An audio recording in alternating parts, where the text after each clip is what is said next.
저는 이미 사인을 줬다고 생각합니다. 한동훈 대표가 지금 2번의 엄포를 놨다고 생각을 해요. 어떤 엄포죠? 예, 친윤계를 향해서 네. 야 김건희 특검법 이거 통과시킬 수도 있어. 너네 당원 게시판 계속 이렇게 할 거야? 그럼 나 이거 통과시킬 수 있어. 이런 엄포를 놨다고 보는 게 네. 하나는 한국일보에서 나왔던 기사예요. 그 한국일보 관련해 가지고 그 한동훈 대표가 김건희 특검법 뭐 생각하고 있다. 뭐 이런 식으로 얘기가 한번 나간 적이 의원들과 있어요. 만난 자리에서 뭐 그런 얘기 했다는 거. 물론 바로 부정하시고 기사를 네, 내봤는데 이게 사실은 누가 많이 쓰시는 방법이냐면 예전에 우리 홍준표 대표 계셨잖아요. 네. 홍준표 대표께서 이렇게 한번 흘렸다가 들어가시고 흘렀다가 들어가시고 이런 적이 있거든요. 그럼 이거는 누굴 향한 사인이냐? 이건 명백하게 국민들을 향한 사인이 아니고 저기 용산을 향한 사인이에요. 그래가지고 내가 이런 생각 가지고 있다. 예, 이렇게 해서 한번 엄포를 놓는 거고 네. 또 하나는 요번에 이제 신영대 의원님 체포 동의안이 있었어요. 네. 그때 이제 197표가 반대표가 나왔단 말이죠. 여기에 여당 이탈표가 뭐 적게는 8표에서 많게는 11표까지도 지금 보고 있어요. 네. 근데 저희 개혁신당은 뭐 관련도 없고 그렇기 때문에 사실 반대표를 던진 건데 저희가 그거에 대해서 뭐 무기명이니까 함부로 말씀드릴 수는 없고 네. 근데 아무튼 저희도 최소 10표 정도의 이탈표가 나왔다라고 본다는 거죠. 근데 신영대 의원님이 그러면은 보통 이런 체포동의안 부결은 중진분들의 경우 이제 여야 간의 의원님들끼리 좀 이제 어떻게 보면 사적인 관계들이 좀 있어요. 네. 그러다 보니까 좀 어떻게 내가 저 사람을 또 이렇게 해 이렇게 하면서 찍는 분들도 있는데 문제는 신영대 의원님은 전북의 총학생회장 출신이고 사실 네. 전라도에만 계속 좀 기반을 가지고 계시던 분이에요. 네. 그러다 보니까 여당과의 그런 긴밀한 관계가 가졌다라고 보긴 좀 어렵단 말이에요. 네. 그러면은 개인적인 관계로 과연 신영대 의원님을 구하기 위해서 이탈표가 나왔느냐? 저는 그렇게 보진 않아요. 이거는 친한계에서 우리 이탈표 충분히 나올 수 있다. 요거에 대한 사인이 아니었을까 그런 생각을 좀 하거든요. 요 얘기가 이제 신영대 의원에 대한 체포동의안 표결이 국회에서 있었는데 네. 그때 국민의힘 신영대 의원은 민주당 의원인데 국민의힘 의원들 중에서 한 10표 정도가 신영대 잡아가지 마라고 이제 투표를 했다는 그쵸. 거 아니에요? 왜냐하면 사실상 우리 추경호 원내대표께서 뭐 당론이라고까지는 안 했습니다만 이거에 대해서 동의할 수 없다. 체포해야 된다라는 쪽으로 분명히 말씀을 하셨거든요. 근데 그럼에도 불구하고 이탈표가 한 10표 가까이 나왔어요. 이 얘기는 뭐냐면 나중에 김건희 특검법 뭐 통과되고 재의결 왔을 때 8표 필요하잖아요. 네. 그럴 때 사인지 할 수 있다. 우리가 라는 원내대표 사인이 말 안 아닐까. 듣고 그렇죠. 움직일 수 있는 사람들이 10명 정도는 예. 된다라는 네. 사인이다라고 해석을 한다는 거죠. 저는 그렇게 보여요. 그렇기 네. 때문에 이렇게 엄포를 놓은 이상 근데 칼은요 꺼내기 전에 위협이 되는 거거든요. 꺼내고 나면 소용이 없어요. 그래서 칼집에 있을 때 위협적이기 때문에 네. 딱 그 정도 위협을 주고 있다. 그 위협을 준 거는 한 대표가 용산에. 딱 작전을 짜고 그럼요. 네. 너네 4명 정도는 이렇게 찬성표 던져 이런 식으로 이제 했다는 거죠. 그럴 수 있다고 봅니다. 근데 칼이 칼집에 있을 때 가장 위협적이잖아요. 네네. 근데 계속 그렇게 간만 보다가 칼 한 번 제대로 휘둘러 보지 못하고 상대방의 칼에 당하는 수가 있어요. 아 그렇죠. 네. 저도 그게 좀 의료서 다 아시는구나. 뜻이 잘 맞으시네. 네. 와닿네. 그죠 알겠습니다. 웃고 계시네요. 네. 제가 좋아하는 말이에요. 칼집에 있을 때 전혀 가장 다른 무섭다. 조식의 반격이야. 네. 또 로마의 칼은 짧았다. 로마의 칼은 짧았다. 그건 아니, 뭐 하나만 합니다. 로마는 단검이었는데 네, 그래도 네. 팍스 로마나를 만들었잖아요. 네. 그만큼 용맹하게 싸웠다는 건데 저는 왜 그런 말씀 드리냐면 지금 여러 해석들 하시지만 지금 당내 사장과는 상관없이 밖에서 보신 이야기를 한 거고 저는 신영대 의원이 이렇게 부결된 것은 이게 지역 민원을 해결하는 과정에서 발생한 문제로 불거졌는데 굳이 구속 상태에서 수사를 해야 되느냐라는 뭐 지역구 의원들의 일반적인 정서 뭐 이런 것들이 좀 반영된 거라고 생각해요. 이게 뭐 전략적으로 야 우리가 한 10표 정도는 이탈할 수 있다는 걸 보여줘야 되니까 누구는 그럼 이번에 반대표 던져라. 그런 건 찬성표 아니다. 던져라. 이렇게 안 하죠. 알겠습니다. 아니, 근데 사실관계는 좀 말씀을 드려야 되는 게 이게 체포동의안이 통과된다고 그래서 구속이 되는 게 아니에요. 아시다시피. 네. 그래서 그렇죠. 체포동의안이 통과되면 그때 가서 판사에게 영장실질 심사를 받는 거고요. 이재명 대표도 거기서 부당하다고 그래가지고 실질심사 이제 저거 됐잖아요. 네. 부결됐잖아요. 그런 식으로 어차피 그 과정을 거치자는 건데 그거조차도 못하게 한다. 국민의힘에서 개인적인 관계도 없이 저는 이거 전략적인 판단이었다고 봅니다. 예산이 오늘 처리돼야 되는 거죠? 처리 그렇죠. 될까요? 근데 이제 677조예요 내년 예산이. 예. 근데 지금 어떤 상황이냐면 이제 민주당에서 정부에서 가지고 온 예산 안에서 쭉 깎은 다음에 네. 예를 들면 뭐 특활비 깎고 뭐 깎다 보니 지역 화폐 결국 같이 깎여 나갔는데 4조 정도를 감액한 다음에 예결위에서 단독 처리했습니다 민주당이. 네. 그러니까 이제 여당이나 정부에서 추가로 손을 대지 않은 상태에서 민주당 안이 지금 통과된 상황이고 네. 오늘 본회의에 이걸 상정해서 그냥 표결을 해버리면 음. 그게 내년 예산이 돼버리는 거예요. 4조 깎인 게. 네. 네. 근데 4조가 깎인 것뿐만 아니라 이제 필요한 것들을 사실 정부에서 다 증액을 하고 이제 숫자를 맞추잖아요. 그리고 지역 구 의원들 입장에서는 우리 지역에 필요한 사업들을 사실 더 집어넣어야 되는 것도 있고 네. 그리고 정작 민주당의 이제 이재명 대표 입장에서도 자신의 어떤 이 트레이드 마크라고 하는 지역 화폐 예산을 2조나 깎아가면서 지금 이런 일을 했단 말이에요. 근데 그럼에도 불구하고 아무튼 네. 민주당은 밀어붙이겠다 이런 네. 상황입니다 지금. 이대로 이거는 안 가겠죠? 보통은 이렇게 이제 여야가 힘겨루기를 좀 하다가 이제 다시 합의를 결국은 다시 하죠. 지금 민주당이 네. 자해 공갈단으로 활동하다가 네. 공갈이 안 통해 갖고 네. 이거 뭐야? 이거 아닌데 우리가 생각했던 건 이런 식으로 좀 당황한 게 아닌가 싶어요. 그래요? 일단 우리가 깎아 놓으면 저쪽에서 어떤 식으로든 다시 네. 협상하자. 정부도 증액하는 거 좀 협조해 달라 이런 식으로 예상하고 한 수 접고 들어올 텐데 놓고 보자 이렇게 합의를 했는데 그 예상을 했는데 그대로 안 갔다는 거군요. 그렇죠. 지금 대통령실이 그거 감액한 대로 그럼 갑시다. 이렇게 얘기를 하니까 이게 아닌데 우리가 생각했었던 건 네. 굉장히 당황한 모습이고 그래서 어제 이재명 대표가 안동 고향이라고 해서 갔잖아요. 네. 거기서 정부가 다시 증액 요청하면 에이펙 예산 그거 복원해 줄 수 있는 거다라고 또 가능성을 열어뒀더라고요. 지금 정부나 우리 당은 네. 민주당의 명확한 사과 이런 조치에 이렇게 일방적으로 네. 감액했었던 것들에 대해서 재발 방지나 사과 없으면 지금 감액한 대로 갑시다 이런 입장이어서 민주당이 어떻게 할지 좀 두고 봐야 된다고 생각해요. 사과를 해야 돼요, 그게. 그렇죠. 아니 우리가 정말 네. 반대하고 네. 정부가 공을 들여서 677조 원이라는 예산을 짜 왔는데 자기네 마음에 안 드는 것만 그냥 다다닥 잘라갖고 네. 한 거예요.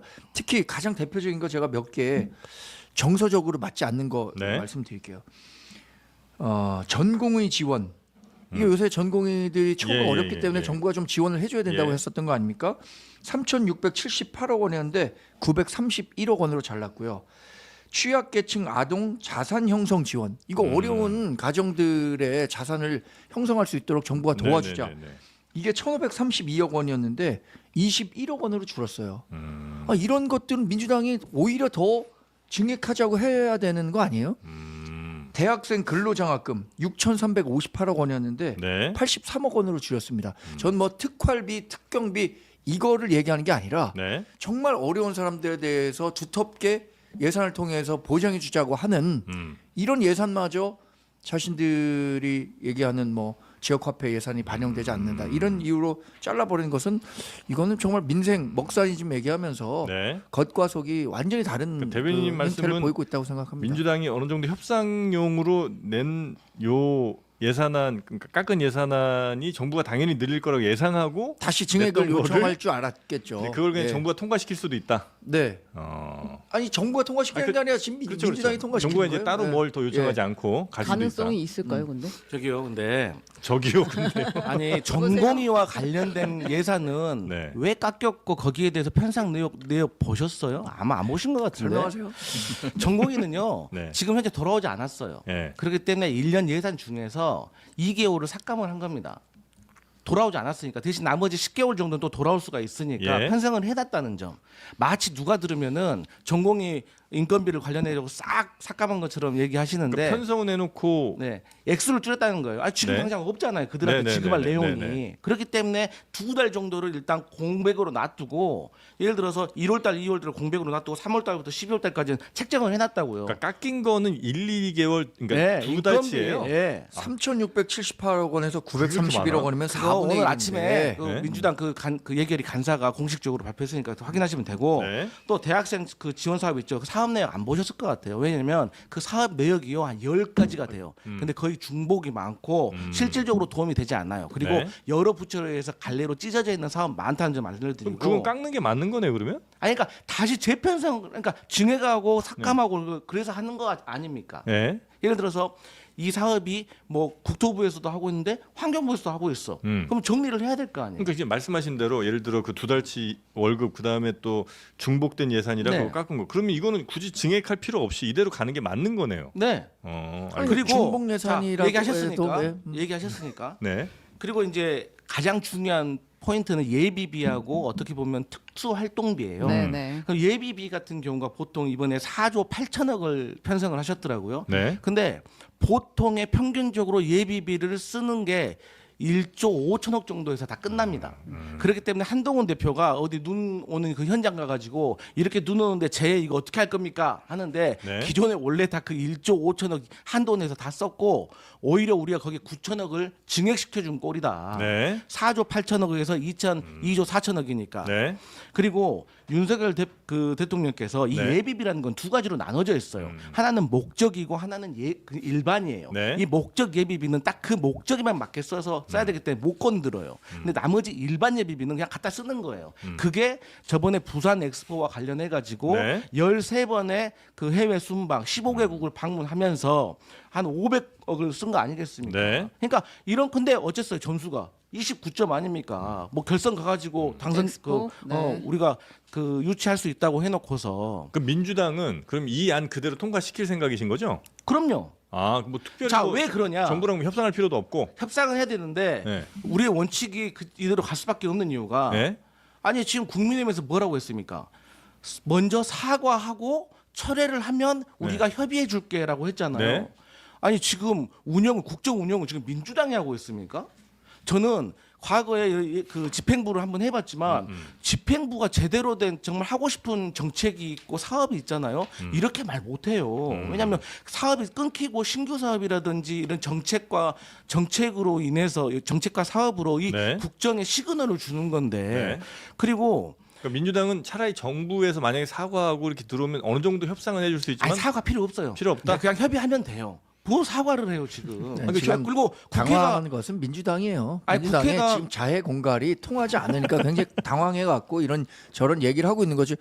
말씀드렸잖아요. 그래서 지금 감액했잖아요.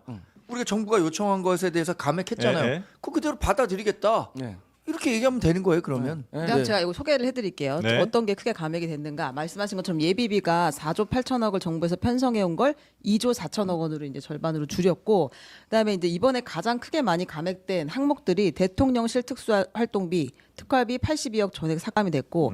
검찰의 특정 업무 경비, 특경비라고 하는 것과 특활비가 587억인데 전액 삭감이 됐고, 감사원의 특경비, 특활비, 경찰 특활비, 치안활동 지원비 60억 31억이 각각 다 삭감이 됐고요.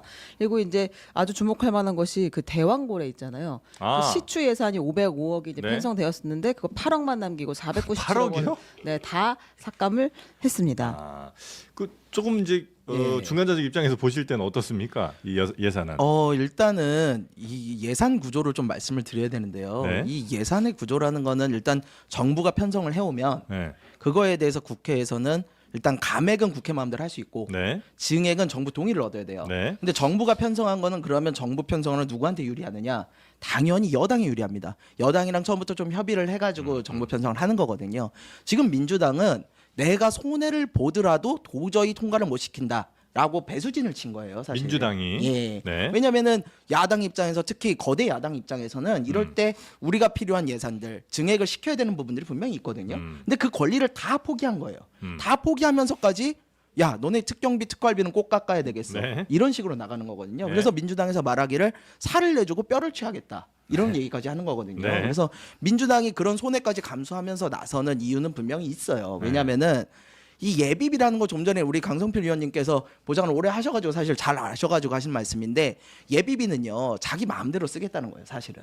아까 말씀드린 목적성 예비비 빼고 나머지 네. 일반 예비비는 그냥 내 마음대로 쓰겠다는 거예요. 이게 얼마나 위험한 일이냐면 국회에서 예산이 어느 곳에 어떻게 써야 된다라고 다 있는데 그냥 내 마음대로 쓰는 돈을 따로 만들어 놓는 거예요. 근데 그 금액이 너무 커요. 너무 커서 이거 어디다 쓸지도 모르는 거예요. 네. 그럼 이런 돈 보통 어디다 쓰느냐? 대통령 순방을 갑자기 늘려서 거기에 나가는 돈, 이런 돈에 거기에 나가는 거예요, 실제로. 그렇기 때문에 민주당에서는 이거를 통과시키기가 좀 어려운 부분이 있는 거죠. 네. 그래서 이런 지금 민주당의 전략이 사실은 민주당에게도 도움이 전혀 안 되지만 그럼에도 불구하고 야, 이건 도저히 내가 못 봐주겠다 해가지고 민주당도 배수진을 치고 나온 이대로 거다. 통과될 가능성도 꽤 있다고 보세요?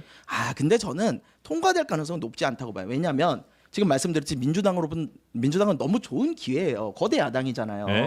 자기들 권리를 찾아야 돼요. 근데 그 권리를 다 포기하고서까지 이렇게 간다? 민주당도 쉽지 않은 선택이거든요. 누가 먼저 협상하자고 얘기를 할 겁니까? 근데 결국에는 네. 이게 지금 여당 측에서는 이대로 통과되면 민주당 책임이라고 하지만 제가 좀 전에 말씀드렸지만 이건 민주당 책임이 아니에요. 왜냐하면 정부 편성안은 여당이랑 같이 짠 거거든요. 그러면은 당연히 여당 책임이 돼야죠.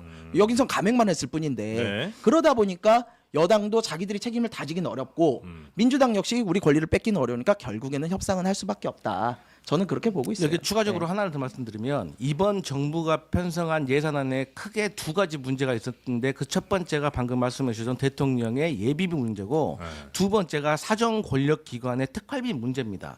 이건 분명히 저희가 말씀드리고 싶은 게 뭐냐면 네. 저희가 안 준다는 게 아니라 썼으면 증빙을 하라는 거예요. 이번에 검찰이 587억입니다. 네. 대통령실 82억입니다. 대통령실 경호처 같은 경우는 증빙을 한다고 해가지고 저희가 살려줬어요. 네. 하지만 대통령실이라든가 검찰이라든가 이런 건 안 하겠다는 거 아니겠습니까? 안 하면 못 준다. 네. 그러니까 예전에도 제가 말씀드렸지만 공개를 할 수가 없으면 각 해당 상임위의 위원들을 불러가지고 열람을 시켜줍니다. 네. 대신 서로 간에 약속을 합니다. 이거 알고만 있어. 오픈하면 안 돼. 근데 아니 돈을 탔으면서 돈을 이걸 어디다 썼는지 말해줄 수 없다는 게 이게 말이 됩니까? 근데 이게 한두 푼이어야죠. 이거 국민들이 알면 어떻게 생각하겠어요? 그러면서 국회의 특활비는 왜 너희들 줬냐라고 하니까 국회 특활비도 깎았어요. 그리고 중요한 건 국회 특활비는 사무처에서 씁니다. 네. 국회의원들이 별로 안 써요. 사무처에서 쓰고 사무처도 공개를 합니다. 다시 말하면 특활비는 공개를 하면 주고 공개 안 하면 안 준다. 이 원칙인 겁니다. 그러면 저 질문. 만약에 파리바게트 공개했어요. 그러면 주나요? 말이 바뀌었죠. 네, 그때 무슨 뭐 할로윈 케이크 샀다고 막 엄청 뭐라고 했잖아요, 상임위에서. 네. 근데 만약에 그거 샀다 증빙을 막 해요. 예. 그러면 주는 거예요. 그죠? 대신 감액을 하겠죠. 야 이거 파리바게트가 쓸 데가 있는 거야, 없는 거야? 쓸 데가 없다고 하면 안 주는 거죠. 그러니까 확인을 지금 한다. 특활비가 액수가 한 500억이 되는데 우리가 어쨌든 제대로 썼는지 안 썼는지 봐야 될 거 아니에요. 소고기 줘요, 소고기. 이 사람. 근데 지금 길게 얘기하셨으니까 예산 관련해서 이것만 말씀드릴게요. 예. 자, 지금 특경 특활비를 깎은 데가 대통령실, 검찰, 경찰, 감사원이에요. 네. 이 네 곳의 공통점이 뭡니까? 사정기간. 지금 민주당이 뭐 정치 프레임을 걸어서 계속 공격하는 곳이에요. 특히 검찰 587억 원의 특경 특활비 이거 뭐 용처에 대해서 명확하게 구분이 안 돼 있다고 하시는데 문재인 정부 때 이거 다 똑같이 했었던 거예요. 아 그건 똑같이 아닙니다. 했었던 일에 그건 대해서 아닙니다. 하고 네. 경찰 31억 원 전액 삭감했는데 이것도 마찬가지예요. 그러니까 이런 부분들에 대해서 본인들이 했었을 때는 뭐 전혀 문제 제기하지 않다가 지금에야 문제 제기하는 건 뭐 아니라고 말씀하시는 거 어떤 문무일 것들- 검찰총장은 특활비 다 공개했어요. 윤석열 검찰총장 전임 전장이었던 문무일 검찰총장 다 공개했습니다. 어디다 특활비. 썼는지. 네, 공개했습니다. 당시의 상황과 검색해 지금 보세요. 상황을 검색해 보십시오. 나중에 네. 이 587억 원 전액 삭감했다는 것은 과거에도 이 비용이 용처를 공개하지 않고도 네네. 반드시 필요한 비용이었기 때문에 인정됐었던 부분이에요. 이거 다 그 삭감한 거 아닙니까? 네. 감사원 60억 전체 삭감 이번에 감사원장 탄핵한다는 거 그거랑 연장선상이 있다고 봐야죠. 탄핵을 실제로 지금 이제 민주당이 추진하고 있는 거죠? 네, 하겠다고 했는데요. 네. 감사원장과 서울중앙지검장 등등 하겠다고 했는데 그건 이제 아직 표결은 붙여지지 않은 상황이니까 좀 지켜봐야 될 것 같고요. 네. 세금 얘기에서 하나만 더 하면 그 예산안을 이제 본회의에 올릴 때 예산 부수 법안들이 같이 들어가잖아요. 예산 부수 법안. 네, 예산 관련된 아, 법안들 세트로 가는 거군요, 예를 들면 이거는. 세법 개정안이라든지 그러니까 지금까지 얘기해왔던 금투세를 폐지한다. 아니면은 뭐 상속세나 증여세 세율을 낮추고 최고 세율을 뭐 낮춘다. 주주거세를 별도로 한다. 등등등 관련된 법안들이 이제 같이 올리게 돼 있는데 아, 이건 예산안과 같이 통과되는 거예요? 네. 아. 이것도 만약에 표결에 들어가 버린다면 그냥 넘어가게 되겠죠. 민주당 안이 아마 넘어가게 될 겁니다. 그렇게 되면. 네. 그래서 아마 결국에는 이제 우원식 의장이 이럴 때 나서는 거 아니겠어요? 이제 가만히 있지 않고 오늘 불러다가 그러지 말고 협상하라라고 얘기를 할 것 같은데. 지금 현재 근데 이 예산안에 대해서 반대하는 데가 어디예요? 없는 거죠? 아 그러네요. 그렇게 보니까 또 그러네. 아니, 원래는 누가 반대를 해줘야 이거 네. 야, 불러갖고 야 이렇게 좀 협상해야지라고 할 텐데 네. 예. 지금 국힘도 오케이 한번 가봐. 그리고 민주당도 자 우리가 뭐 깎았으니까 가자 한번 뭐 이거잖아요. 아닙니다, 아닙니다. 저희는 알겠습니다. 네. 뭐 국민의힘은 그렇게 얘기하고 있지만 치킨 게임 하자는 거지만 네. 저희는 다시 말씀드리지만 저희가 국회에 헌법에 보장되어 있는 예. 국회의 예산 감액권을 저희가 발의를 한 거고 예. 하지만 저희는 여전히 저희는 협의에 나설 용의가 있고 사과 안 하셔도 저희는 합의할 수가 있고 또 방금 말씀드렸듯이 특활비와 관련돼 가지고는 증빙을 하면 주는 것이고 증빙 안 하면 안 준다는 원칙인 겁니다. 아니 그러니까 지금 현재 사과는 우리가 하라 그랬는데 그러니까 왜 사과를 안 감액된 예산안은 지금 그게 그렇게 가는 게 맞기 때문이라고 판단했으니까 그렇게 감액하셨을 거 아니에요. 네. 여기서 별다른 얘기 없으면 이대로 가는 게 맞죠. 네. 왜냐하면 네. 국회는 감액만 뺄 네, 잠깐만 네, 네, 네. 증액을 못 하니까. 네. 알겠습니다. 근데 저희는 이거 반대를 해요. 왜냐면은 네. 거대 양당의 고래 싸움에 지금 민생 등만 터져 나가는 거거든요. 이 두 분 자존심 싸움에 민생이 엮이면 어떡합니까? 그래서 저희는 분명히 반대를 하고 네. 이거에 대해서는 의장님께서 중재를 하시는 부분이 필요하다고 생각을 하고요. 또 민주당도 제가 아까 말씀드렸지만 이대로 가기엔 민주당도 너무 자기들이 포기하는 권리가 많고 여당도 이거 이대로 통과될 경우에요. 책임을 온전히 다 지셔야 돼요. 그 부분에 대해서 둘 다 알고 계실 거기 때문에 합의를 좀 하셔야 된다고 봅니다. 예. 알겠습니다. 네. 뭐와 뭐를 합의해야 되는지 잘 그러니까 모르겠네요. 정확히 말하면 이런 거예요. 그러니까 네. 지금은 다들 아닌 척하지만 지역구 예산이 하나도 안 들어가 있잖아요. 그러니까 우리가 더 늘려야 되는 부분들이 지금 안 네. 늘렸잖아요. 그럼 네. 우리 예산 하다가 갑자기 지역 화폐 싹 날라가 버려요. 네. 그럼 누구한테 그 원망이 가겠어요? 아니 그리고 이 정부안은 네. 여당 것만 반영이 돼 있는 네. 거라니까요. 야당 게 하나도 반영이 안 돼 있는 거예요. 다 자기들 필요한 예산 예. 아직 못 넣었어요. 예. 그러니까 야당은 이제 깎기만 해놓은 거고 일단. 그렇죠. 그래서 네. 지금 얘기 나오는 게 이런 거죠. 민주당이 네. 호남 관련 예산까지 다 포기하면서까지 포기하고, 이렇게 얘기를 할 거냐.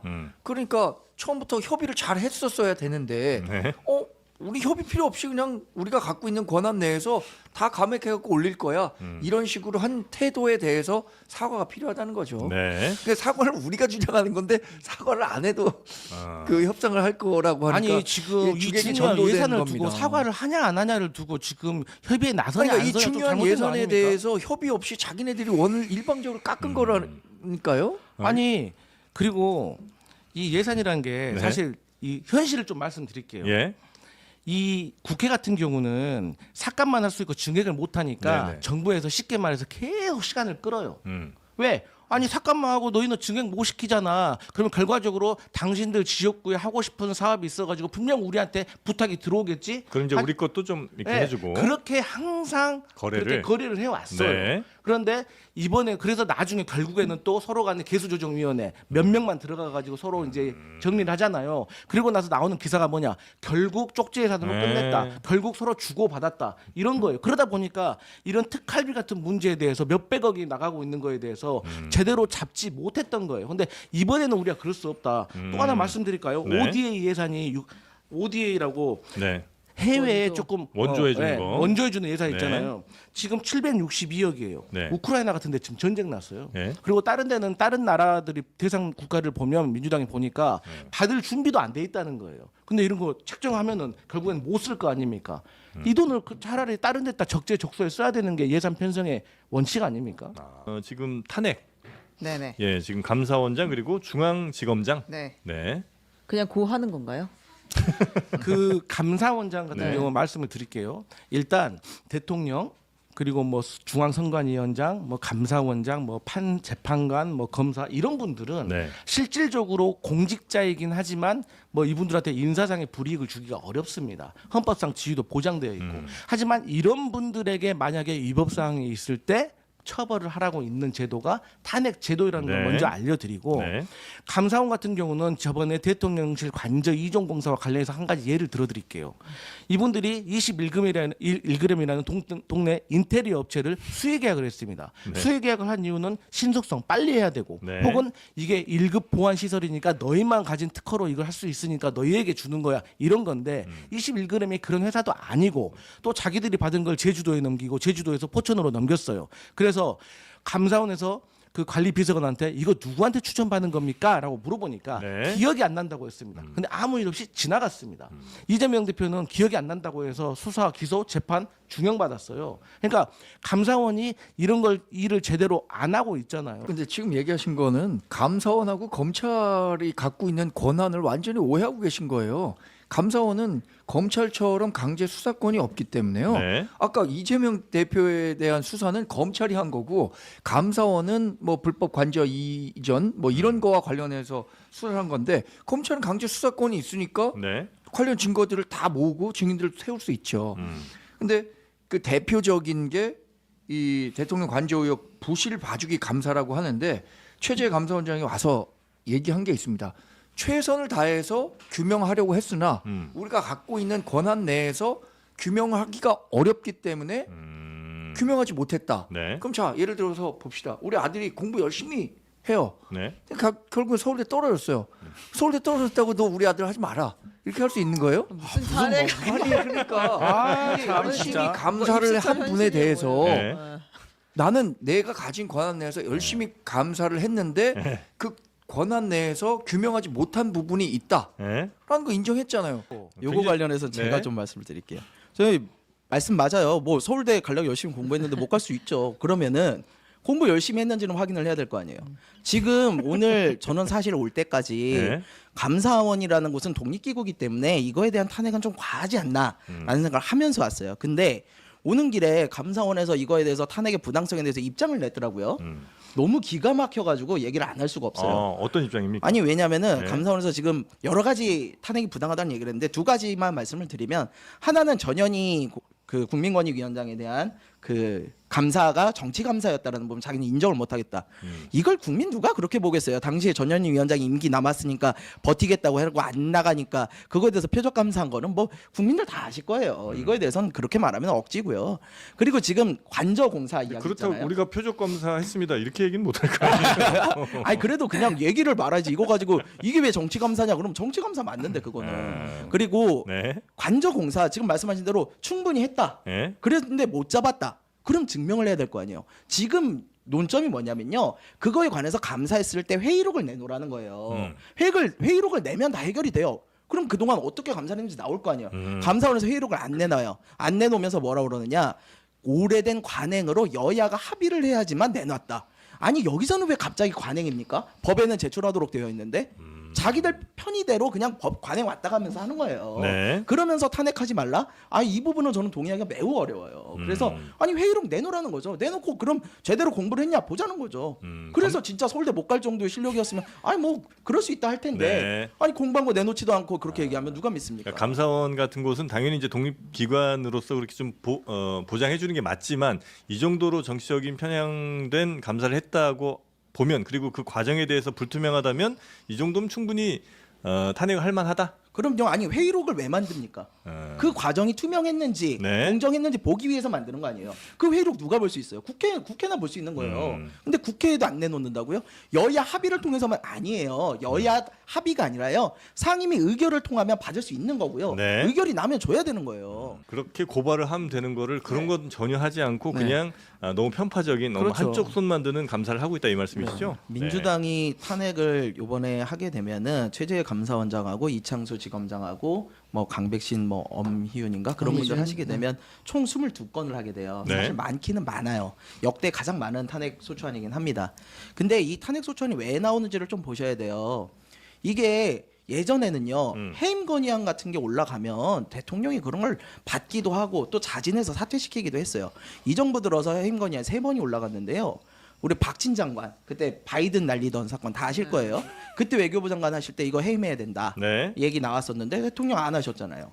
그 다음에 이태원 참사 이거 참 안타까운 일이고 누군가는 분명히 책임을 졌어야 되는데 이상민 행안부 장관 탄핵 아니 저기 뭐야 해임 건의안 올라갔는데 이거 해임 건의안은요 국회에서 다수결로 표결을 해가지고 올라가는 거예요. 근데 그런데도 안 하셨잖아요. 한덕수 총리도 안 하셨잖아요.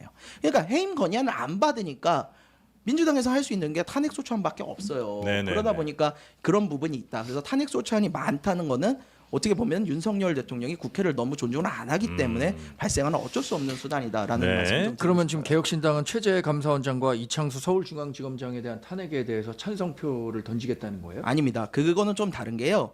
저희는 그건 있어요.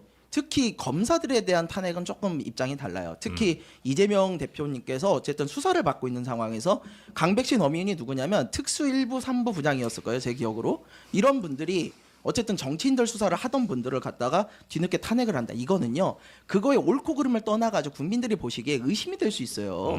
오얏 나무 아래서 가끔 묶는 격이 될 수 있다고요. 네. 저희는 이런 건 바람직하지 않다고 보여요. 그래서 검사 탄핵에 대해서는 그렇게 생각을 하지만 네. 감사원 같은 경우는 저희가 지금 말씀드렸지만 아니 공개를 해야 될 의결이 난 회의록 같이 이런 것도 공개를 안 한다. 그리고 사실은요, 전 감사원에 되게 불만이 있는 게 감사원은요 정부에 이런 걸 협조하는 기관이 아니에요. 대통령에게 이렇게 소속돼 있는 기관이 옆으로 빠져 있어요. 조직도를 봐도 네. 그런 준 독립기구라고요. 그런데 감사원 사무총장 예전에 뭐라고 그랬습니까? 우리는 윤석열 정부를 위해 뭐 성공을 위해 최선을 다한다. 저는 그 말에서부터 감사원이 굉장히 좀 편향돼 있다라는 생각은 있었거든요. 정치로부터 자유롭지 못했다. 예. 그리고 오늘의 명태균 코너가 또 시간이 얼마 안 남았네요. 예. 오늘의 명태균 가겠습니다. 2021년으로 갑니다. 이때 서울시장 보궐선거 당시인데요. 국민의힘의 후보는 안철수, 오세훈 두 사람이었어요. 네. 단일화 과정에서 조금 이제 의심되는 부분이 나왔다라는 건데요. 좀 약간 이상하더라고요. 네. 이게 후보 단일화를 협상하는 게 3월 9일입니다. 그리고 이제 3월 11일 여론조사 업체 한국리서치가 두 사람 중에 누구를 선호하느냐라고 물어봤대요. 네. 그래서 여론조사 결과를 발표한 게 오세훈 38.4, 안철수 38.3. 0.1% 포인트잖아요. 거의 비슷하다고 네. 봐야 될 것 같은데 이 다음 날인 3월 12일 명태균 씨가 이제 똑같이 단일화 후보를 묻는 비공표 여론조사를 벌였습니다. 근데 그 결과 안철수 후보보다 오세훈 후보가 3.4% 포인트 이기는 걸로 돼 있었다는 거예요. 네. 근데 이 조사를 뜯어 보니까 완전한 가짜 조사였다라는 게 이제 드러난 거예요. 아, 약간 보정도 아니고. 네, 어떻게 된 거냐면 실제로 조사에 응답한 거는 176명이었고 이 여기서 보고한 거는 929명이었어요. 아, 거의 1000명 정도 했다고 네, 얘기를 네. 했는데 알고 보니까 176명 조사한 거다. 네, 그러니까 753명의 응답은 네. 완전히 그냥 가짜로 만들어냈다. 이렇게 볼 수 있고 네. 앞에 176명까지 했을 때는 안철수 52.3%, 오세훈 47.7%로 오히려? 안철수 후보가 5% 포인트 정도가 더 앞섰던 거예요. 예. 그러니까 근데- 실제 조사 결과는 안철수 후보가 더 높게 나왔는데 네, 그걸 176명 조사했을 때는 예. 그걸 막 이렇게 저렇게 숫자 막 더 붙여 갖고 결과를 최종 결과는 오세훈 후보가 51.7대 앞서는 48.3으로 걸로. 바꿨다. 이건 이제 그냥 보정 정도 아니고 완전 조작인데 네. 요걸로 뭘 했다는 겁니까? 예? 검찰 수사하고 있는 거죠. 네. 저는 여론조사를 많이 해봤어요. 특히 작은 당에 있다 보니까 아, 그래요? 이렇게 후보들 관련해서 단일화나 뭐 네. 이제 전당대회나 이런 걸 많이 해봤는데요. 그 객관적인 사실만 좀 말씀을 드리면요. 그 말씀하신 대로 이런 미공표 여론조사 어디다 쓰이느냐. 예를 들어가지고 이렇게 단톡방이나 이런 데 돌리면 네. 무조건 불법이에요. 근데 못 돌려요. 이게 증거가 남고요. 바로 요새는 왜냐하면 이 당원들이 우리만 속해 있는지 몰라요. 그 중에 한 분이라도 이거 갖다가 찌르잖아요. 네. 바로 걸려요. 아, 그렇기 그래요? 때문에 네. 캠프가 바로 걸려요. 그래서 특히 이렇게 치열한 선거, 큰 선거에서는 절대 불가능한 이야기예요. 그래서 그리고, 예. 만약에 그런 주장할 거면 그때 카톡방을 누군가 한 명은 내놔야지 이게 성립을 하는 부분이 네. 있어요. 그러면은 이거에 대해서 뭐가 문제가 있느냐? 예. 일단은 아까 말씀하신 뭐 인지도 부분이나 이런 부분, 두 사람한테는 해당 안 되는 얘기 같은데. 예. 오세훈 안철수는 인지도와는 전혀 상관이 없어요. 네. 그리고 많은 분들이 착각을 하시는 게 있는데 미공표 여론 조사도요. 선거 때는 선관위에 신고는 해요. 예. 문구에 대한 허락을 받고 해야 돼요. 아. 그래서 문구를 내 마음대로 만들지 못해요. 예. 그러니까 명태균은 무슨 일을 하느냐 하고 나서 결과값을 조작을 하는 거지 예. 처음부터 이 문구를 조작하진 못해요. 그러다 보니까 영향을 사전에 미치기는 굉장히 어려워요. 네. 그렇기 때문에 여론조사만 가지고는 사실상 영향을 미치기는 어렵다. 특히 이게 단일화 과정에서 영향을 미치기 굉장히 어려운데 저는 이 부분에서 하나 지적하고 싶은 건 안철수 지금 후보의 태도예요. 안철수 후보 대리인도 이걸 가서요. 똑같이 이런 선거 때는 여론조사 문구 그다음에 룰 싸움 엄청 치열하거든요. 그렇겠죠. 근데 그 상황에서 안철수 후보가 이걸 몰랐다. 만약에 명태균 피해날 쪽에서 이런 거를 내가 조사를 했더니 오세훈이 앞서더라. 그러니까 이대로 가자. 뭐 이런 얘기가 나왔다. 안철수 후보 바보입니까? 이거를 인정을 해요? 알지도 못하는 여론조사 기관이 내 비공표 여론조사를 했는데 이렇게 나왔다. 이걸 인정을 해요? 아니죠. 당에서 인정하는 훨씬 큰 여론조사 기관 추첨을 통해서 뽑은 이런 걸 가지고 해야죠. 근데 이제 와 그런 게 없었으니까 안철수 후보가 얘기를 안 했던 거거든요. 근데 이제 와서 불법 사항이 있었으면 뭐 봐야 된다. 불법 사항이 있었으면 자기가 봤어야죠. 너무 무능하고 너무 무력했던 거 아닙니까? 안철수 후보가 예, 저는 아니, 이제 와서 얘기하는 거 너무 비겁하다고 보여요. 솔직히. 이준석 의원이 안철수 의원 싫어하니까 이 개혁신당 대변인까 이렇게 디스하면 아니 근데 어? 그때 이거 안 진짜 그래요. 되는데. 왜냐면은 이거는 둘 다 캠프에 똑같은 권리가 주어져 있어요. 가서 네. 감사할 권리도 있고 네. 처음부터 여론조사 문구 때도 참여할 권리가 있고 룰도 같이 쓰여져요.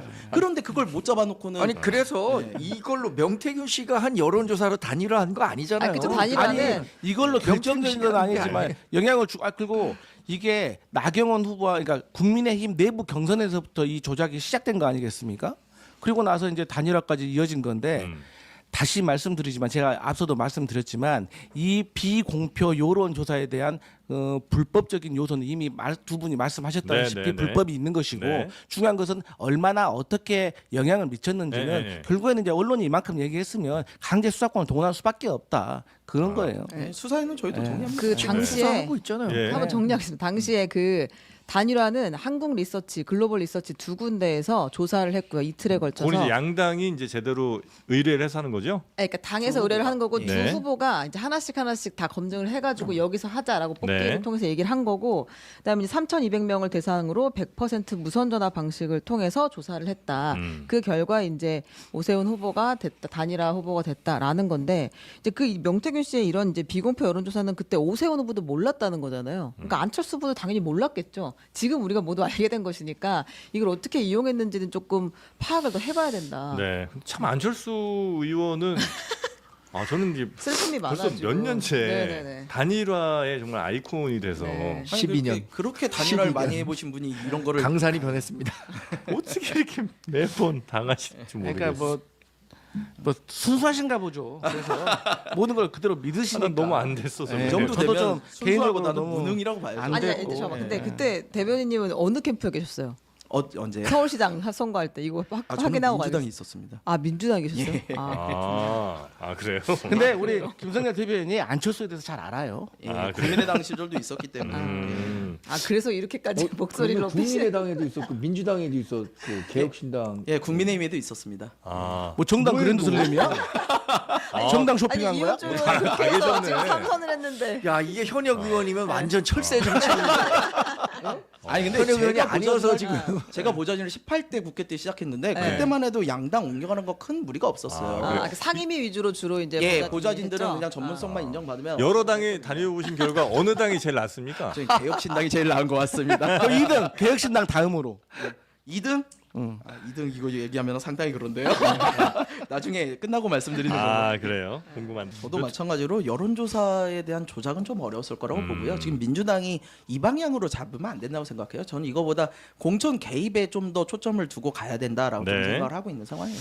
자 그리고 오세훈 서울시장이 후원자로 알려진 그 김한정 회장, 네. 뭐 이 사람이 국민의힘 대선 여론조사비도 대납을 했다는 그런 이제 보도가 좀 나오지 않았습니까? 네, 그 2021년 대선 기간에도 이분이 미래한국연구소 실무자인 강혜경 씨에게 송금한 내역이 공개가 됐습니다. 그러니까 이미 4월에 시장 보궐선거는 끝났는데 6월 2차례, 7월, 11월에 각각 한 차례씩 모두 4차례에 걸쳐서 1,420만 원을 강혜경 씨에게 보낸 거예요. 네. 그래서 강 씨가 작성한 이 지출 내역서, 미래한국연구소의 지출 내역서와 맞춰보면 입금 날짜와 비슷한 시기에 대선 여론조사가 실시가 됐다. 그러니까 이거 김한정 씨가 대선 여론조사 비용인 줄 알고 본인이 대신 보내준 거 아니냐라는 의혹이 지금 나오는 상황입니다. 아니, 대선 여론조사까지 이 김한정 회장이 줬다면 요거는 이전에 우리가 생각했던 뭐 오세훈 시장과 김한정 회장의 관계 그리고 명태균 씨 이렇게 이어진 요거랑은 또 다른 차원의 것이 되는 거 아니에요? 명태균 씨가 어쨌든 대통령 측근으로 보이니까 거기에 좀 줄을 대려는 그런 게 아니었나라는 생각이 좀 있고요. 근데 저는 이 부분에서 또 그거는 말씀을 안 드릴 수가 없어요. 이게 어디 가도 지금 무슨 이준석 대표를 감초같이 끼워 넣어가지고 다 얘기를 하는데 이준석 대표가 그 당시 좀 센세이셔널하게 당선이 됐다 보니까 이제 사람들이 그 공로를 다들 자기가 가져가려고 그러대요. 명태균 씨는 자기가 만들었다 그러고 김한정 씨도 내가 띄웠다 그러고. 네. 근데 죄송하지만요, 우리 국민들이 그렇게 바보들이 아니에요. 그때 이준석 대표가 됐던 건 어쨌거나 바람이 불어서 된 거고요. 그 바람을 그러면 PNR이라는 솔직히 말해서 이번 사건이 있기 전까지 들어보지도 못한 기관 하나가 갑자기 누굴 띄운다 그래서 띄워집니까? 절대 아니에요. 그건 불가능한 이야기입니다. 그 당시에 어쨌든 그런 흐름이 있었던 거에 네. 자기들이 편승이 돼 있다 보니까 내가 만들었어라고 좀 과장들을 하는데 이분과 이준석 대표와는 전혀 일면식도 없는 사이고 관계가 전혀 없다는 거 사실관계 좀 말씀드리고 가겠습니다. 사실 이제 각서라는 것에 대해서 이렇게 구구절절하게 담나 이런 생각은 좀 있기 때문에 네. 다시 그러니까 말씀드리면 각서라는 게 이제 그 명태균 씨가 실소유주로 네. 의심받고 있는 그 미래한국연구소가 네. 여론조사 업체에 돈을 이제 줘야 되는데 네. 그 돈을 이제 못 채무 관계죠. 주고 있을 상황에서 네. 앞으로 저 김건희 여사한테 뭐 받아서 네. 주겠다 이런 얘기 했던 거잖아요. 그러니까요. 그 각서 실물인데 약간 좀 약간 허접하긴 합니다. 아니 근데 요 각서는 네. 의미가 좀 있다고 보이는 게요. 네. 만약에 정말 채무 관계가 이런 식으로 존재를 했다. 예? 그러면은 김영선 의원의 공천에 대해서 대가성 여부가 좀 있을 수 있다. 그 부분은 좀 확인을 해야 될 것 같아요. 그래서 사실 형식이 이제 허접하고 그런 걸 떠나서 어쨌든 이 경위에 대해서는 네. 다시 말씀드리지만 강제 수사권으로 밝혀야 된다. 아, 지금 그러기 위해서 가정을- 누구를 물어봐야 됩니까? 누구한테 수사를 해봐야 됩니까? 예? 예.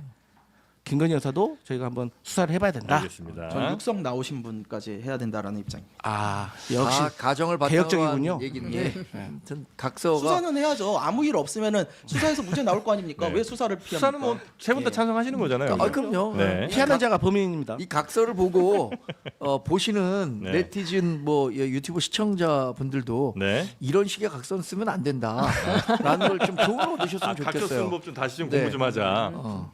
진짜 아니 이런 세상에서 제일 아끼지 말아야 될 게 변호사 비용이라 그랬는데 어떻게 저런 각서를 쓰고 돈을 받겠다고 생각했는지 모르겠어요. 둘이서 너무 좀 어설프게 쓴 것 같긴 하더라고요.